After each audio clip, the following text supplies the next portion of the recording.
Hello, and thank you for joining Engine and CCIA for this panel discussion and report release on what we're calling the tools to compete, all about the tools and services that startups are using, often for free or little cost, to build their companies.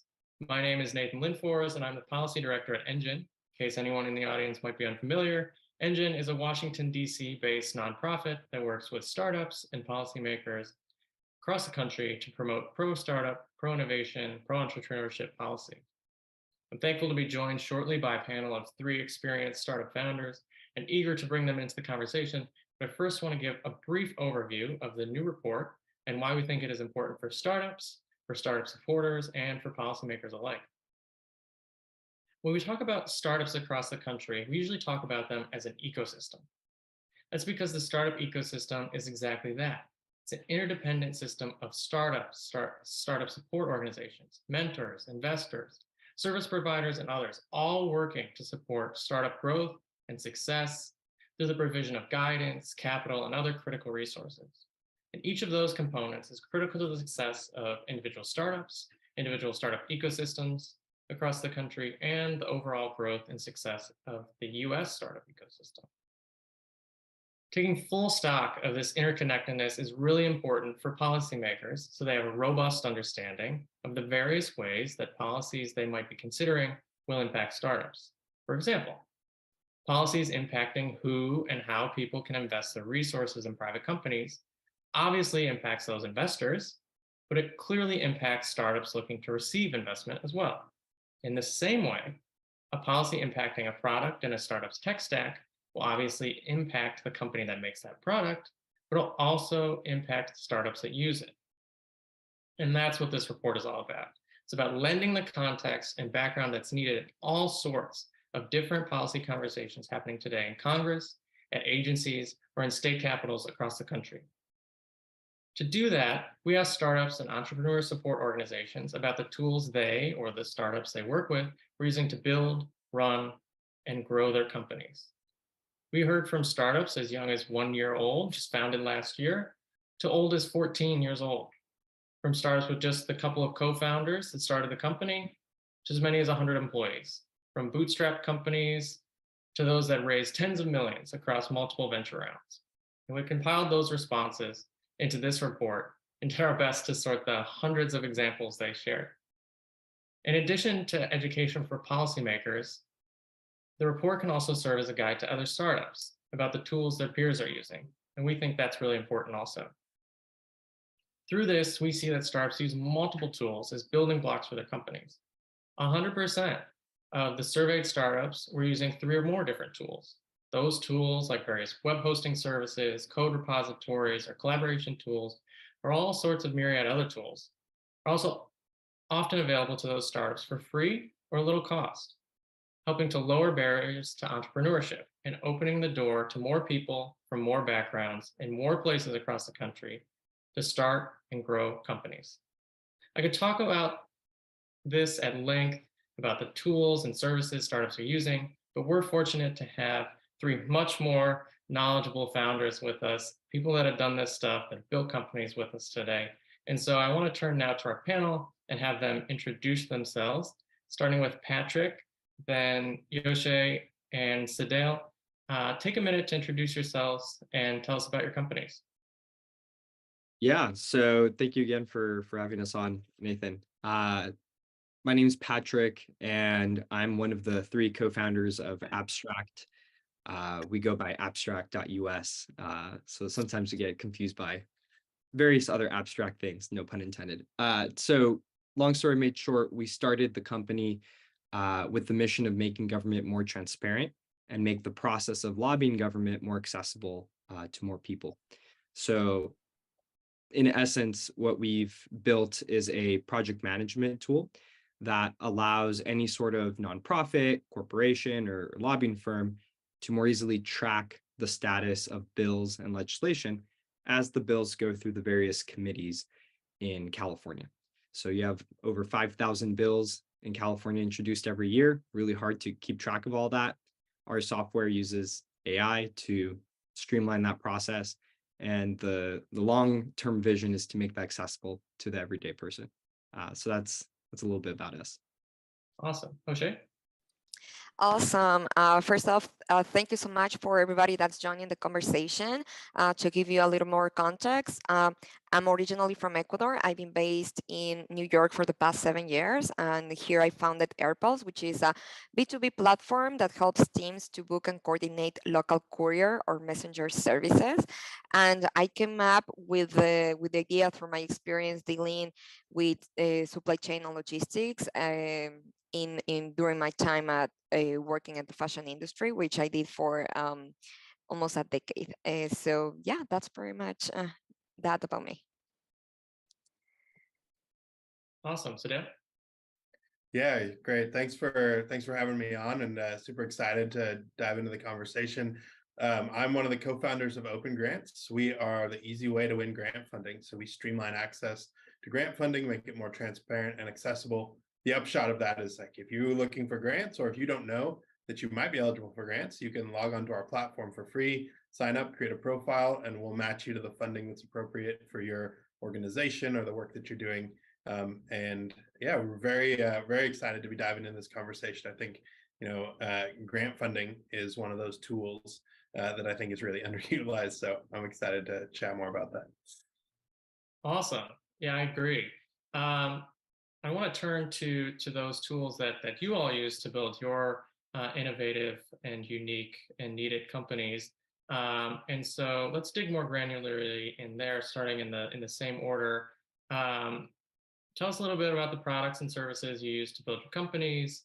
Yeah, keeping in mind that most of us in the audience haven't built companies before. Really helpful for you to dig into the nuts and bolts here. So what are the tools you're using, and kind of what are the impacts of that? How have they helped you to stay focused on kind of your core innovation? Starting with Patrick. Yeah, so in our case, we're 100% software based solution, SaaS, right? Software as a service. And because of that, the most important tool or I guess infrastructure you have to keep in mind is where you're going to host your software that people are going to then use. So we started off using Google Cloud to build our initial tool on that, and that's how our first customers were able to access it through that. And then since then we've moved to Amazon Web Services. But in essence, a software company, the most important thing again is where you host the software that you build.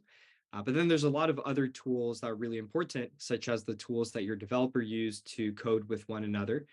So there's open source free tools like GitHub that allow developers to work with one another collaboratively. Then there's paid solutions like GitLab, and they have pros and cons. And then there's, of course, all the productivity and management tools that you use to communicate with your team members and in various forms, right? Like Slack for messaging, direct messaging. We still use email. I feel like email's never going to die. And then recently, I mean, everyone's talked about this, but Zoom, right? So we started off in 2020. It was 100% distributed because we started the company as a senior college project, funny enough, when it was first thought of. And now we're hybrid, have actual employees that we meet with in person, but Zoom is still very important. And we're using Zoom right now to do this podcast. So I would say those are kind of the main tools or infrastructure that we've used to build Abstract. Awesome. Thanks, Patrick. So obviously couldn't tell any of the folks on here from an authoritative perspective about code repositories. So thank you for diving into that, though. May have used email once or twice.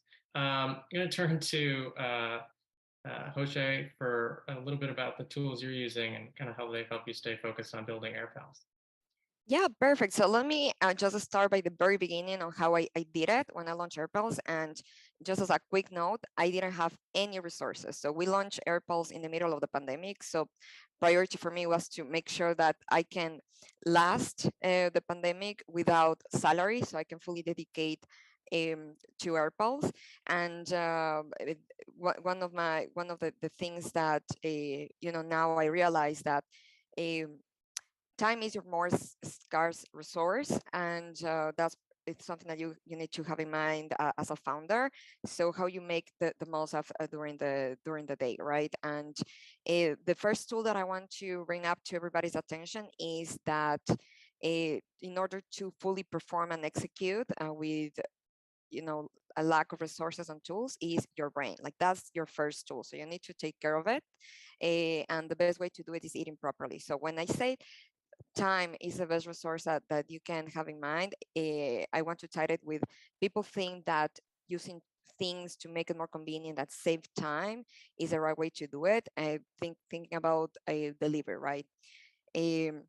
When people order food delivery, thinking it's more convenient that then you will be saving time so you can keep working on your startup is not smart for me, because you're not taking care of your brain, which is the most powerful tool that you have to work on. So I will say take care of yourself, eat properly, make sure that you're getting the right full nutrients to increase your brain power. So that's my first thing that I will say, that it doesn't cost you too much to take care of yourself properly.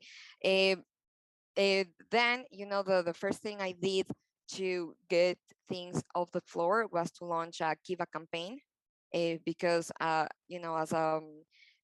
a founder and as outsider founder, I don't have the network to raise funds from wealthy individuals, and my friends, I'm not in a position to to invest in my company. So this Kiva campaign allowed me to raise $7,000 from family and friends, but it's not like a crowdfunding. I actually have to pay them back, so it's like a little loan without interest. So that helped me to get things off the floor. And at the very beginning of Airpals, what I did was to search about all the tools that I can get for free, and those were Shopify, which will allow you to start a e-commerce store free of charge for a limited period of time. So I use that to kind of like prove the concept and have a better idea of what I need to build later.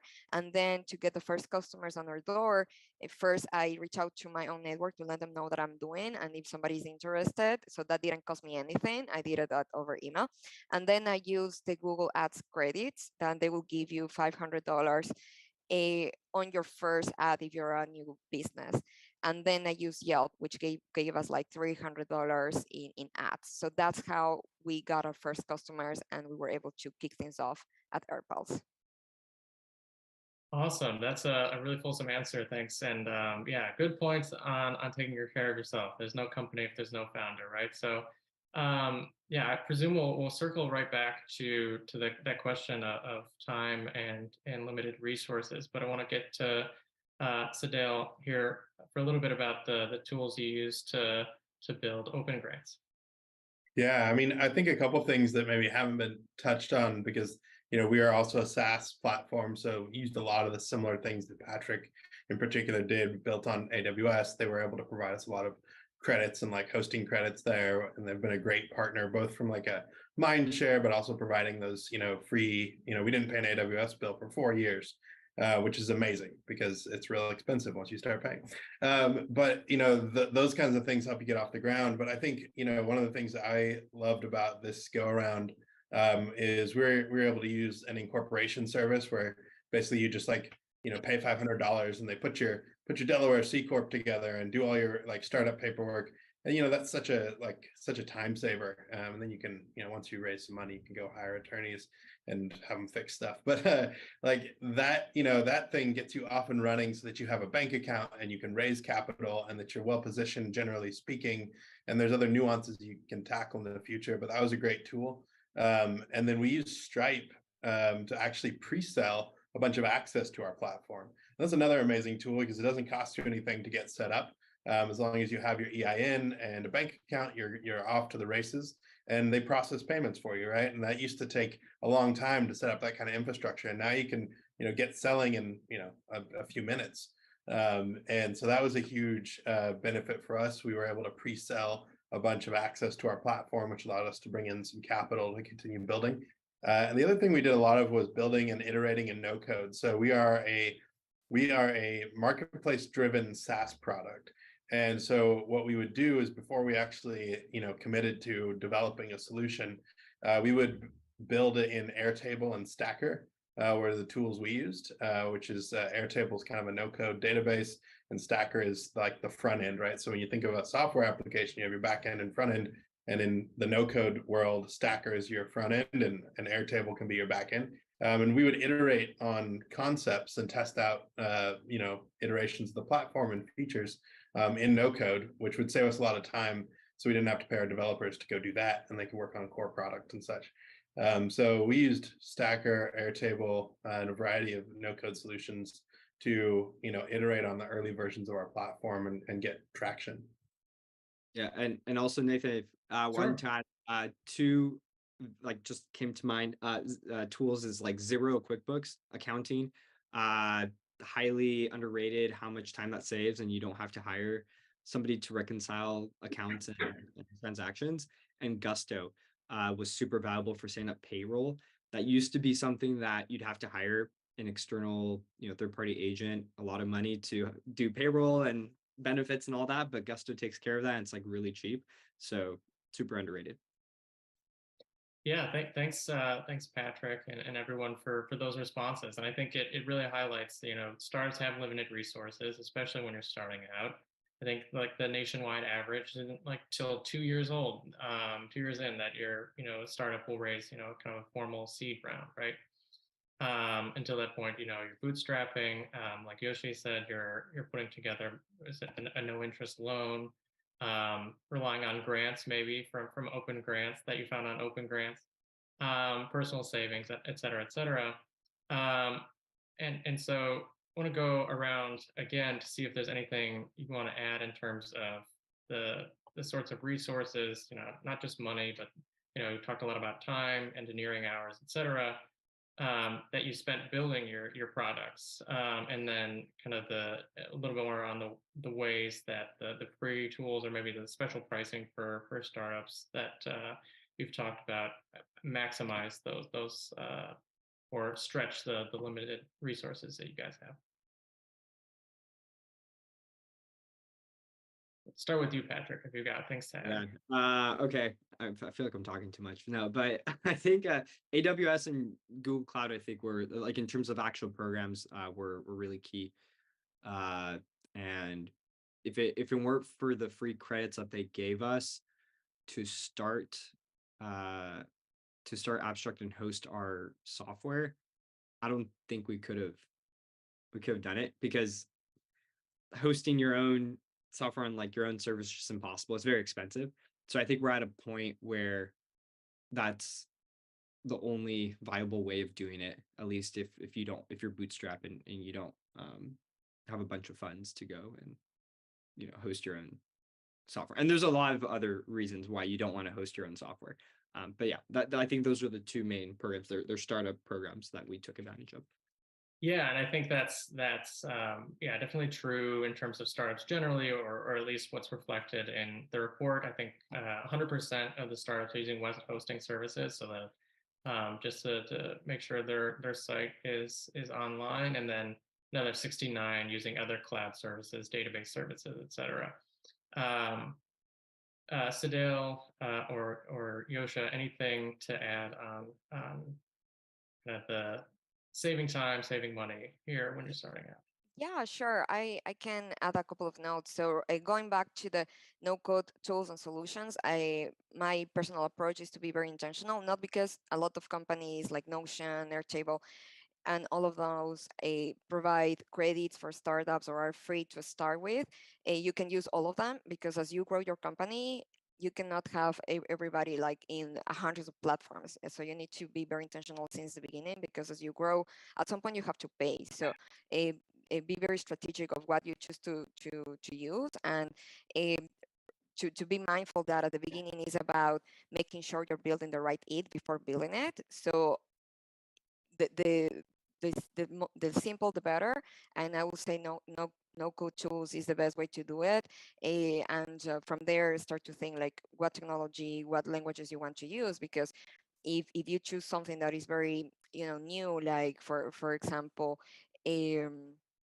Go, then you will have a very hard time recruiting talent with expertise and in Go or with some years of experience. So start for something that maybe the languages or technologies that your team is familiar with. In our case, after we moved from Shopify, which made no sense for a logistics company to do something in Shopify, we move on to Firebase and Google Cloud products. And then after Firebase, we moved to AWS for the backend. So is about also building that roadmap on how you're going to scale your tech stack. Yeah, I think that's really good thing to keep in mind and really good advice generally to kind of take the long view and be intentional there. And then finally, Sedale, come to you on this question of kind of time and money, and then maybe while we're thinking about it, you've been around the ecosystem for a bit. How have you seen the availability of these sorts of services change, and then kind of what's the impact there? Yeah, I mean, this is my fourth startup. So Nathan, very nicely telling me I'm old, I guess, maybe, I don't know. No, I think, it's been really exciting to see. I think with our first company, right, we went to an attorney and had them file our incorporation paperwork. And it was super expensive and took forever. And now you can go on, Stripe Atlas and get done in, a week or two, and you pay $300 or $500, right? The other thing that I think is really exciting when you talk about, tools and also services that are available now, you have, fractional CTOs and fractional CFOs, these folks who will come on and you can pay them some kind of subscription service, or maybe you pay them a set fee, because when you're early, you don't need a full-time CFO, and you don't necessarily, especially if you're doing, something in SaaS, you might not need a full-time CTO, but you might want someone who's a little more experienced who can help you navigate and understand what languages and what your tech stack should look like long term. And maybe they've exited a company before, so they know what that looks like at enterprise scale. So having those services available, I think, is huge. It's one of the big, it's become very in vogue in the last few years of fractional, fractional executives, but they're incredible, right? We have an incredible CTO who's got a couple of exits under his belt and all these other things, and he's a fractional CTO. I'd never be able to pay him to be here full time, but he's incredibly impactful to the org. So I think, apart from the ubiquity of no code tools, which are also exceptional, and I have a friend who I think he hit about $7 million in recurring revenue just on Airtable and Stacker. That's something you just couldn't do as a SaaS company, even a few years ago, but now you can.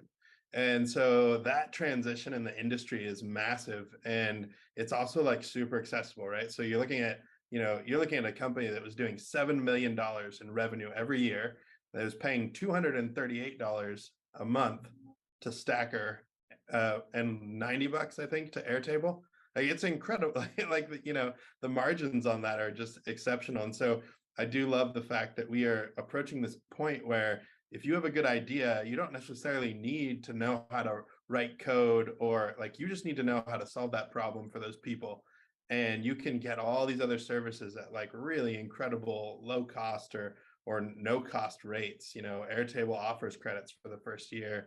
I don't think Stacker does, but there's so many resources available. If you have a good idea, you can dive in and get it done now. We're removing barriers it seems like every day now you're seeing these barriers just fall out of the way.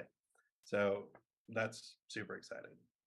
Yeah, I definitely agree. Very encouraging. And then from a startup supporter perspective, here at Engine, obviously we love when barriers come down for entrepreneurs. And obviously, Sedale, you said that you think it's really important. And OpenGrants obviously a central source that people turn to when it comes to grants. But if I recall correctly, you're working on kind of a convening tool for where folks can find these sorts of services. Is that right? Yeah. So part of our vision for some of what we're doing with OpenGrants is to be that be a resource or to streamline that experience for founders in particular. So this is one of the things that I think is really exciting about everything that's going on with the IRA and Bipartisan Infrastructure Act. There's all this money being sunk into kind of innovation as economic development, like this kind of concept that the federal government has leaned into, I think rightly so.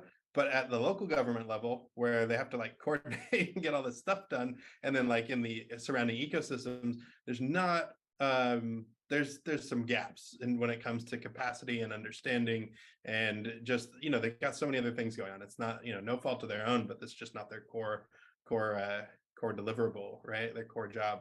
And so yeah, part of what we're part of the vision of OpenGrants is to be that kind of that infrastructure, that connectivity that allows folks to navigate these programs and understand not only how they can access no code tools and those kinds of things, but also how you can kind of partner with resources like grant funding from the government, and partner with your local governments in order to develop solutions, bring things to market, because it's in the it's in the interest of everyone that these companies continue to be built and people continue to innovate and create solutions, because we got a lot of stuff to fix.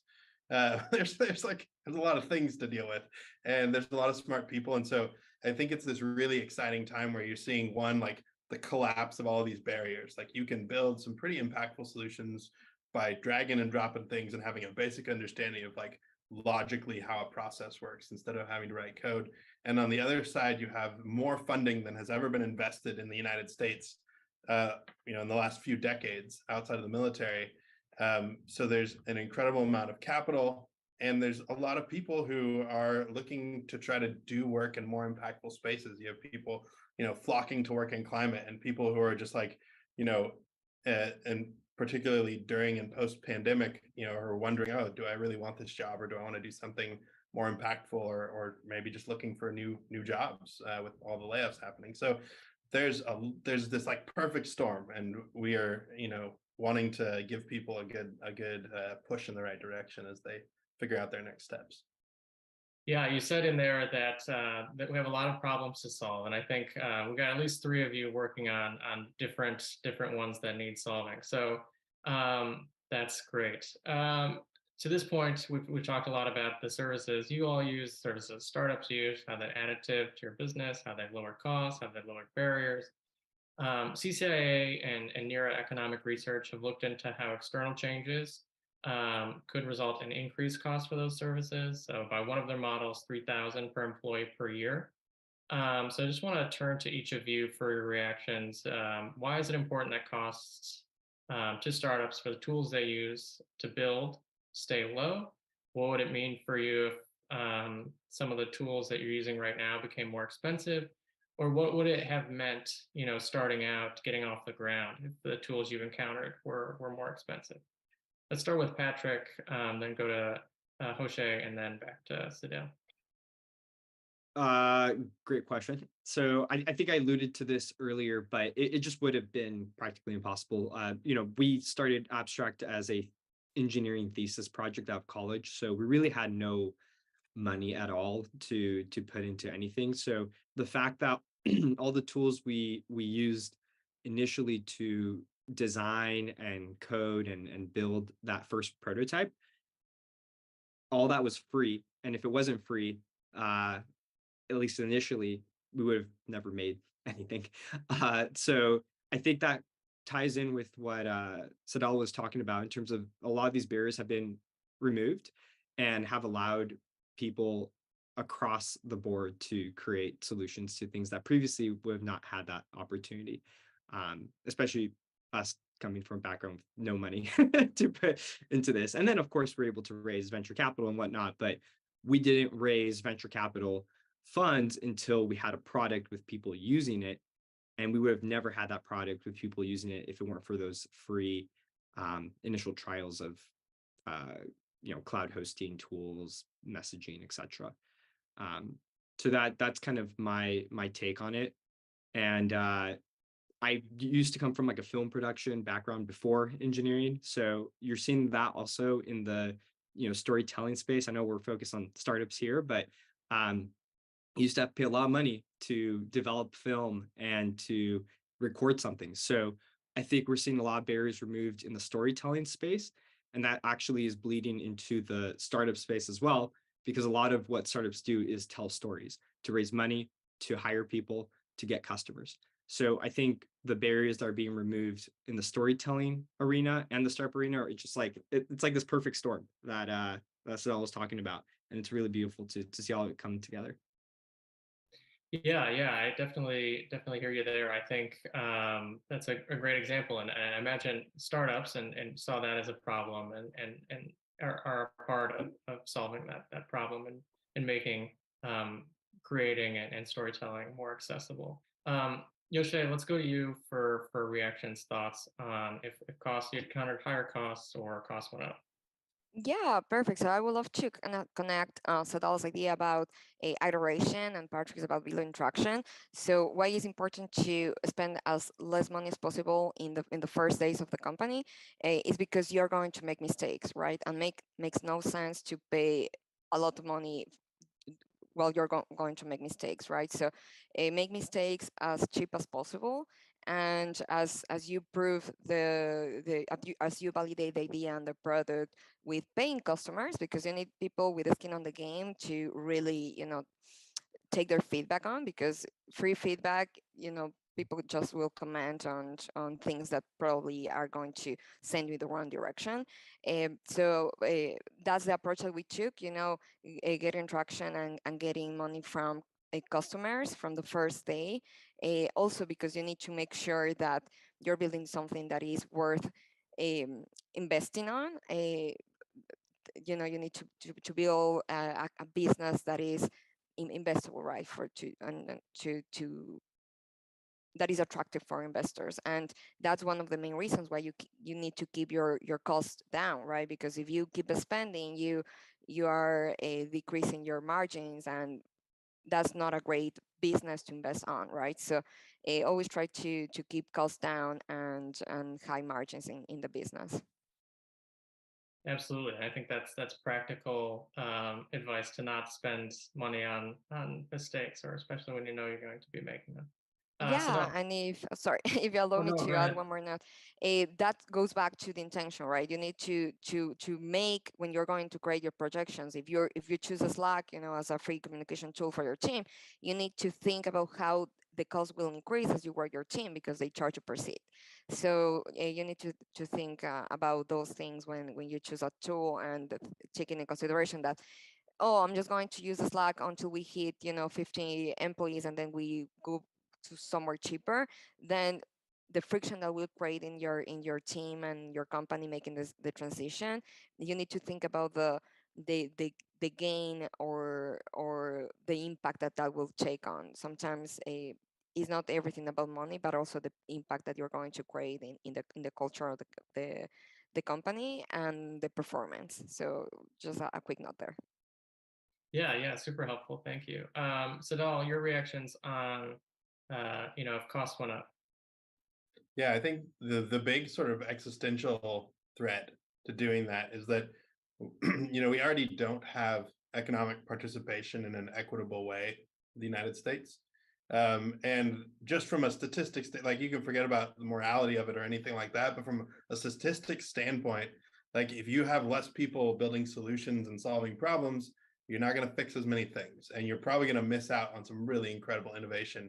And I think to the extent that we can continue to bring those barriers to access down, we're going to see better solutions. We're going to do things like cure cancer. We're going to do things like feed the world and solve climate change. And if we start tracking the other direction, things are just going to get awful and worse, and we're not going to fix things. And so, I mean, that's a lot of the ethos that, the reason we built OpenGrants in particular was to make grant funding more equitable and accessible. And to the extent that we can continue to reduce barriers in all other aspects, and continue to provide really exceptional tools to exceptionally smart people, that's going to be a net positive and a really good gain for the country and for people. And if we go the other direction, it's going to be bad. Yeah, I definitely agree. I want to keep trending in the right direction in terms of lowering barriers. And I like how big you think, Sedale, in terms of solving climate change, curing cancer, and feeding the world. So I want to change gears maybe a little bit. We talked a little bit to this point about, the services you use to build in terms of, Patrick, for example, highlighted different cloud hosting infrastructure, but you can also use different tools to bring your products to market in terms of getting them to clients and end users and finding your users. So following those kind of support of critical business function tools, infrastructure tools, the services used most by startups were marketing and digital advertising services. 85% say they leverage those tools. And a lot of the startups captured in the research, I think 56% use marketplaces and app stores to reach their users those ways. And so I want to go around the horn here again. Patrick, Joshe, and Sedale. Tell us a little bit about the tools and services you leverage to find and engage with customers. I think, Joshe, you talked a little bit about different ads, Yelp, etc. And Sedale, I think we've talked in the past about the AWS marketplace. But I see Patrick deep in thought. So if you want to start elsewhere, we can start with Joshe or Sedale. I have thoughts, whatever, but I do not want to go first on this one. Okay, go ahead, Sedale. Yeah, I was just going to say, I think, you mentioned AWS, and I just think that there are some really interesting and exciting synergies between leveraging marketplaces, both in terms of sales and customer acquisition. So we work closely with AWS. We're in their marketplace as a product. And this enables two things. One, it enables AWS, Amazon Web Services, is a massive company. And so obviously exposure in their marketplace is good for, just the sake of exposure and access. But it also, because we're built on AWS, there's a really neat synergy there. We can engage in, co-selling and other kinds of things with their team. And they've, they offer those things to companies. And so I think one of the exciting kind of aspects of this sort of like modern approach to using marketplaces in general is the idea of just this streamlined kind of collaborative sales approach. And then we see the government, which is a really cool space in my mind to sell to, also starting to adopt these things with FedRAMP and what HHS is doing with their grants QSMO process, where they're creating these marketplaces to allow procurement to happen in a more streamlined way. And so for us, because we focus on that space a lot, it's really exciting. But I think as a trend overall, it's an incredibly efficient way.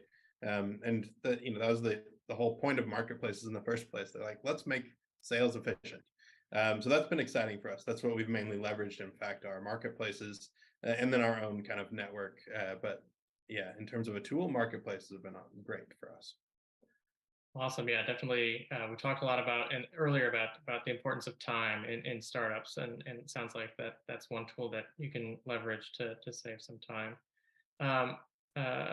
Joshe, let's turn to you about kind of some of the tools you leverage to find and engage with customers.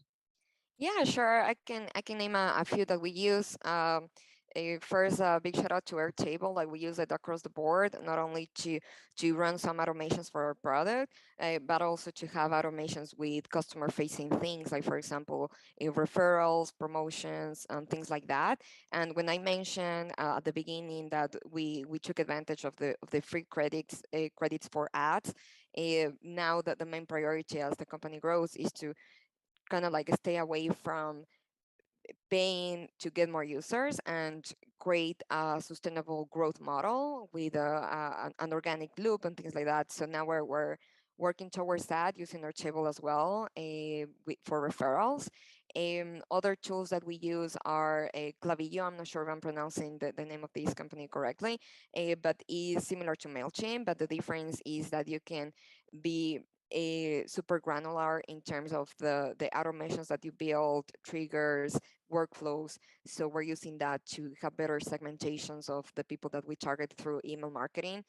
And it's pretty low budget and affordable. So and they have a wide range of tiers depending on the features that you're going to use. So that's really great because sometimes a company will create like a plan or a subscription with a bunch of things that you won't use, right? And so these type of models will allow you to pick and choose what things that it will create value to you.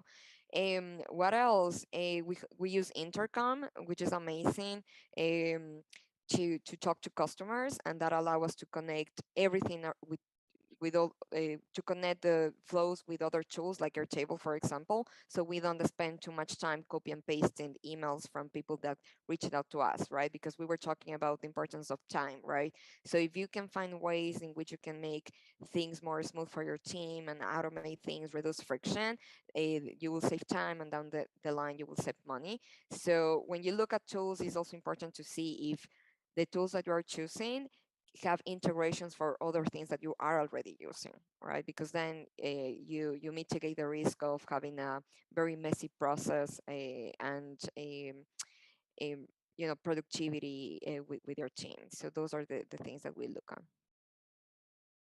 Awesome. Patrick, go ahead. Yeah, so totally agree with what Sedale and Joshe have said so far. Yeah, I mean, when you look at like a startup and their goal, like you have like a product, some sort of product that you have to build, right? And then when you have customers, you have to retain those customers or make sure like the sale is successful. And then at the top of that, you have filling the top of the funnel, which is like actual growth and obtaining new customers. So I think with regards to this part, which is like how do you grow your customer base and how do you add more people, those tools have become more accessible as well.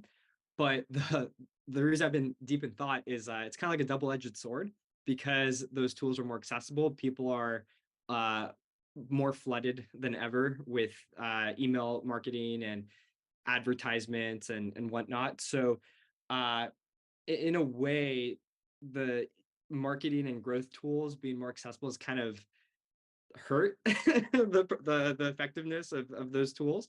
So actually, I've seen ourselves and other startups have to be more creative in terms of how do you reach your potential customers and grow your that top of the funnel, right?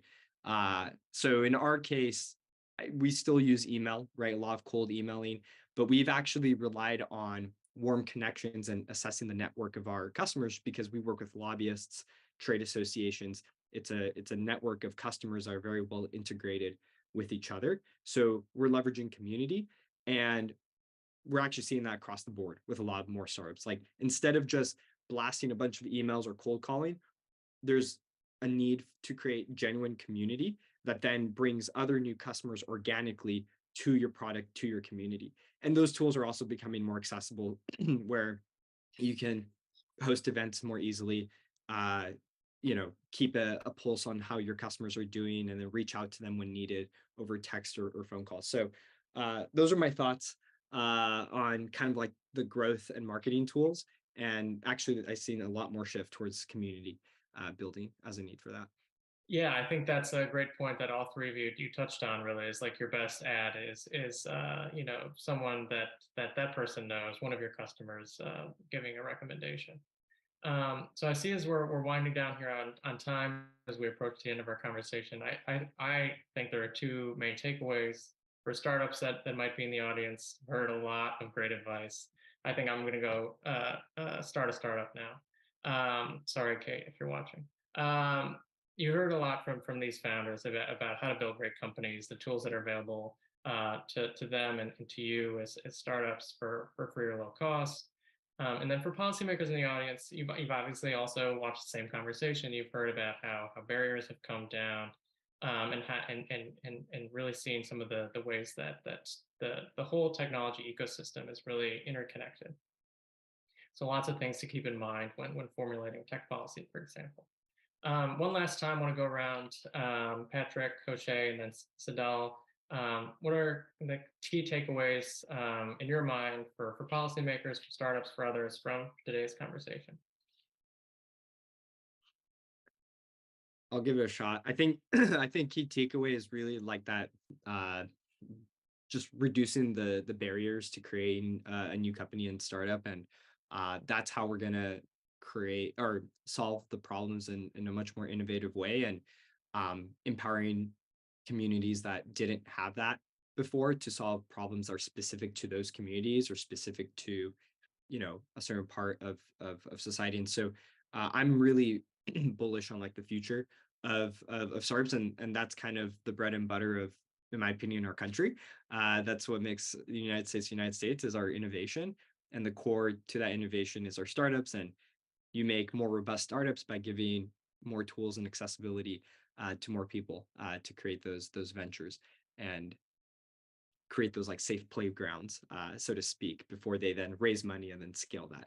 So any sort of help that startups can get in the early stages for free or low cost that's the name of the game.